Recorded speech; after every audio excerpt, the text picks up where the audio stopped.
पाकिस्तान के जितने भी मेट्रोपॉलिटन शहर हैं, चाहे वो कराची है, लाहौर है, इस्लामाबाद है, कोयटा है या पेशावर है, दिन ब दिन ग्राउंड वाटर लेवल्स जो हैं वो नीचे आते जा रहे हैं। अब उसकी वजह से होता क्या है कि जो ग्राउंड वाटर एक्सट्रैक्शन है उसके ऊपर ना सिर्फ आपकी इलेक्ट्रिसिटी कॉस्ट ज़्यादा है, बल्कि आपको पानी पीने के जो काबिल है वो भी कम मैसर है। इसकी कई वजूहात हैं। एक सबसे बड़ी वजह लैक ऑफ प्लानिंग और दूसरी वजह जो है वो एक्सप्लोजन ऑफ पॉपुलेशन है या पॉपुलेशन का ज़्यादा होना है। हम पहले भी एक वीडियो के अंदर जिक्र कर चुके हैं कि हमारे यहाँ जो शहरी आबादी है वो वर्टिकल की बजाय हॉरिजेंटल एक्सपेंशन की तरफ जाती है। किसी भी शहर के वसाइल लिमिटेड होते हैं और उसके ऊपर जब आबादी का प्रेशर पड़ता है तो वो वसाइल मजीद महदूद हो जाते हैं। अब ऐसे केस के अंदर हम क्या कर सकते हैं या क्या ऐसे इकदाम उठा सकते हैं कि जिनकी मदद से हम अपने ग्राउंड वाटर टेबल को इन्हांस कर सकें या इसको मजीद महफूज बनाया जा सके। जो इसमें एक सबसे मौसर तरीका है वो रेन वाटर हार्वेस्टिंग कहलाता है या बारिश के पानी को स्टोर करने का तरीका कहलाता है। अच्छा, ये कोई नया तरीका नहीं है, ये कोई ऐसी बात नहीं है कि जो आज मैं आपको पहली दफा बता रहा हूँ। ये सदियों पुराना तरीका है। हमारे जो फोर फादर थे वो भी यही करते आए थे, रेन वाटर को हार्वेस्ट करते थे, स्टोर करते थे और लेटर ऑन उसी पानी को वो गार्डनिंग के लिए, घर धोने के लिए या फॉर एग्जाम्पल बाकी अपनी डोमेस्टिक एक्टिविटीज के लिए उसको इस्तेमाल किया जाता था। आजकल के मॉडर्न दौर के अंदर रेन वाटर हार्वेस्टिंग करना पहले की निस्बत बहुत आसान हो गया है। अब मिसाल के तौर पर आपकी रिक्वायरमेंट्स क्या है? रिक्वायरमेंट ये है, आपके पास एक क्लीन रूफ होना चाहिए जिसको हम कैचमेंट भी कहते हैं उसका, ठीक है। दूसरी इंपॉर्टेंट चीज इसके अंदर जो है वो गटर्स होने चाहिए। गटर मीन्स वो पाइप्स होने चाहिए जिनकी मदद से हम रेन वाटर को इकट्ठा करें। एंड थर्ड इंपॉर्टेंट थिंग, नीचे हमारे पास कोई कलेक्शन पॉन्ड होना चाहिए, कोई स्टोरेज, कोई बकेट या इस तरह कोई ड्रम वगैरह या टैंकी वगैरह होनी चाहिए। ये तो वो तरीका कार है जहां पे आप बारिश के पानी को इमीडिएटली स्टोर करते हैं और फिर आप उसको इस्तेमाल करते हैं। मैंने अभी थोड़ी देर पहले आपको जिक्र किया कि हमारा ग्राउंड वाटर लेवल दिन ब दिन नीचे जाता जा रहा है, तो हम उसको रिप्लेनिश कैसे कर सकते हैं या उसको रिस्टोर कैसे कर सकते हैं?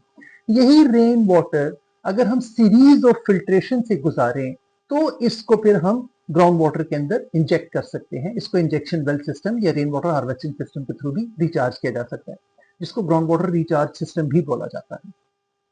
अब यहाँ पे आपको मैं एक बड़ी इंटरेस्टिंग बात बताता चलूं। यहाँ पे दो स्कूल ऑफ थॉट्स हैं। एक स्कूल ऑफ थॉट ये है कि जो रेन वाटर आप इकट्ठा करते हैं उसको कभी भी आप डायरेक्टली ग्राउंड वाटर के साथ इंजेक्ट ना करें। अच्छा, उनकी बात भी बिल्कुल ठीक है क्योंकि रेन वाटर जो आता है इसके अंदर कंटेमिनेशन के चांसेस होते हैं। अगर खुदा ना खास्ता बैक्टीरियल कंटेमिनेशन हो जाए तो आपका पूरे का पूरा ग्राउंड वाटर जो है वो कंटेमिनेट हो सकता है।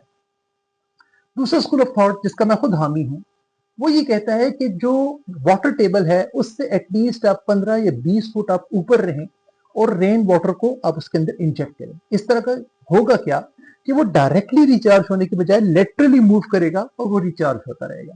तो इसका सबसे बड़ा बेनिफिट ये है कि जो एक फिल्ट्रेशन सिस्टम आपने ऊपर लगाया है और ये जो दूसरा फिल्ट्रेशन सिस्टम है जो कि लेटरली मूवमेंट के जरिए से ग्राउंड वाटर को रिचार्ज करता है, ये मैक्सिमम अमाउंट ऑफ कंटेमिनेशन को रिमूव कर देता है और एक सेफ वाटर जो होता है वो ग्राउंड वाटर तक पहुंचता है।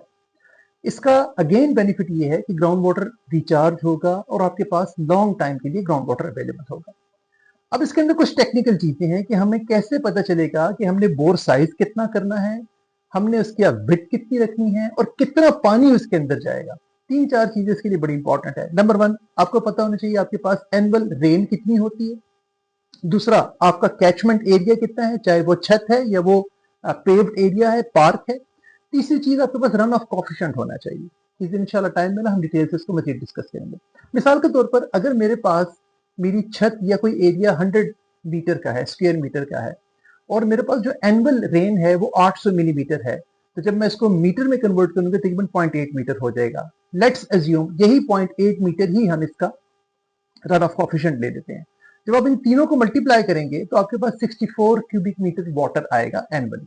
इसका मतलब है 64,000 लीटर एक घर पानी जो है वो रेन वाटर का हार्वेस्ट कर सकता है अगर 800 मिलीमीटर बारिश हो।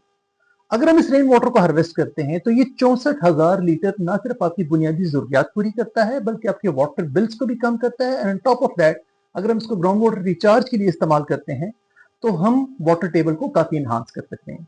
ये आपको सिर्फ मैंने एक घर की एग्जांपल दी। I am really grateful to the Capital Development Authority कि जिन्होंने अब अपने बायलॉज के अंदर इसको कंपलसरी कर दिया है कि वो बड़े घर जितने भी हैं उसके अंदर रेन वाटर हार्वेस्टिंग सिस्टम होना चाहिए।